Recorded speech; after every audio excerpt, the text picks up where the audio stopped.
पर नए खुलासे होते जा रहे हैं। सूत्रों के हवाले से एक और बड़ी खबर आपको बता रहे हैं। करीब 12 संदिग्धों को पुलिस ने पकड़ लिया है। दिल्ली पुलिस की टीम लगातार उनसे पूछताछ कर रही है।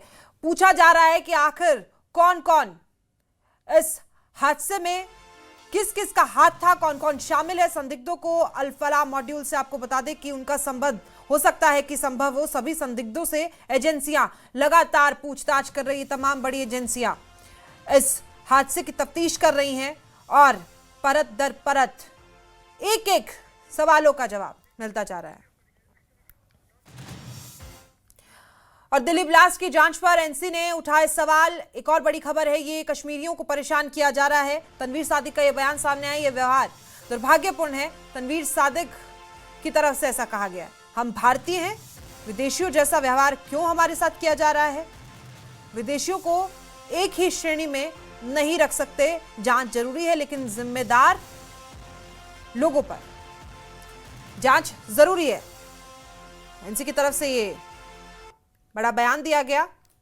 दिल्ली ब्लास्ट की जांच पर एनसी ने सवाल उठाए हैं कि कश्मीरियों को परेशान किया जा रहा है। तो देखिए, उनका कहना है कि जिन लोगों के संलिप्त होने के संभावनाएं हैं तो उसमें एनसी ये सवाल उठा रही है कि कश्मीरियों का नाम क्यों लिया जा रहा है, कश्मीरियों को क्यों परेशान किया जा रहा है। ये व्यवहार ऐसा नहीं होना चाहिए था। पूर्ण रूप से ये व्यवहार दुर्भाग्यपूर्ण है। हम भारतीय हैं, कश्मीरियों के लिए कह रहे हैं कि हम भारतीय हैं, विदेशियों जैसा व्यवहार हमारे साथ किया जा रहा है। हमको अलग नजरिए से, अलग तरीके से कश्मीरियों को देखा जाता है। विदेशियों को और कश्मीरियों को एक श्रेणी में नहीं रख सकते। जांच जरूरी है लेकिन जिम्मेदार लोगों पर। साफ तौर पर एनसी का कहना है कि जो कश्मीरी जिन लोगों के नाम हो सकता है कि जिनको जांच के घेरे में रखा गया हो, उन पर सवाल ना उठाए जाएं, विदेशियों की नजर से ना देखा जाए, कश्मीरियों को भारतीयों की नजर से देखा जाए। वो भी भारतीय हैं, उन लोगों को परेशान ना किया जाए।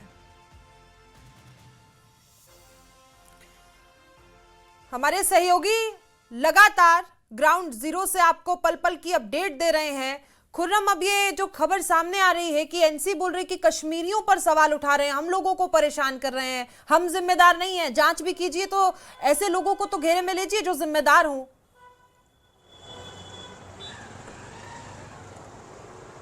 देखिए, तनवीर सादिक ने साफ तौर पर कहा है जो भी गुनाहगार हैं उनको पकड़ा जाना चाहिए। लेकिन आप इस बयान को देखिए कि जिस तरीके से यह दिया गया है तो सीधे तौर पर एक राजनीतिक बयान है। और इससे पहले महबूबा मुफ्ती भी इस तरीके के बयान देती रही हैं। तो कश्मीर की पॉलिटिकल पार्टियों की अपनी वोट की मजबूरी रहती है कि वो इस तरह के बयान उनको देने पड़ते हैं और कहीं ना कहीं इसको अलग तरीके से भी देखा जा सकता है। लेकिन जाहिर सी बात है, जो भी गुनाहगार हैं और जिन्होंने देश के खिलाफ कुछ भी किया है उनको छोड़ा नहीं जा सकता।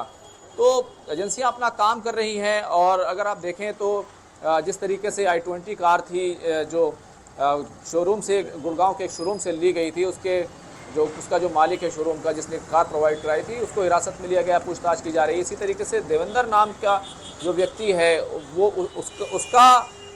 उसको लेकर के भी सामने बात आई है कि जो कार बेचने में, चाहे वो रेड कलर की कार हो, इको स्पोर्ट्स कार हो या i20 हो, उसमें भी दोनों में उसका नाम है, तो उससे भी पूछताछ की जा रही है। तो एजेंसियां हर जो है संदिग्ध की तलाश में हैं। और दिल्ली में जो है तकरीबन 12 लोगों को पहले ही हिरासत में ले लिया गया, उन्हें पकड़ा गया है कि और उनसे पूछताछ की जा रही है।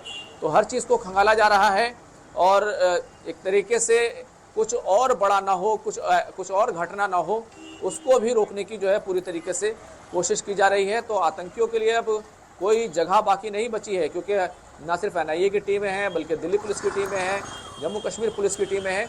सभी का एक कोऑर्डिनेशन है और इस कोऑर्डिनेशन के तहत ही जो है हर तरीके से अब इनको घेरा जा रहा है। जी, देखिए, आपने कहा कि ठीक है मजबूरी होगी, लेकिन ऐसे वक्त में जब पूरा देश इस हादसे से दहला हुआ है तो इस वक्त तो कम से कम इस तरह के बयान देकर राजनीति तो नहीं करनी चाहिए। क्या कहेंगे खुर्रम?